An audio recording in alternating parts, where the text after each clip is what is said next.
आज 18 जुलै साहित्यरत्न लोकशाहीर अण्णाभाऊ साठे यांची पुण्यतिथी। जरी अण्णाभाऊ शरीराने आपल्यापाशी नाहीत, पण ते कायमस्वरूपी आपल्यात आहेत। कसे? कलाकारांच्या कलेत, साहित्याच्या लेखणीत, विचारवंताच्या डोक्यात, शाहिरांच्या पवाड्यात, डपाच्या त्या क्रांती घडवणाऱ्या आवाजात, दलित, शेतमजूर, कामगारांच्या त्या मनगटात, फकीरावर पीएचडी करणाऱ्या त्या थोर विचारात, महाराष्ट्राची अस्मिता असणाऱ्या त्या हलगीत, सर्वांना जोडून ठेवणाऱ्या त्या दोरीत आणि घरची लक्ष्मी असणाऱ्या त्या केरसुनीत।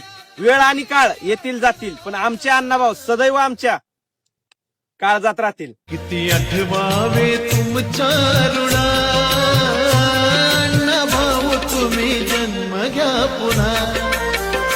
किती आठवावे तुमच्या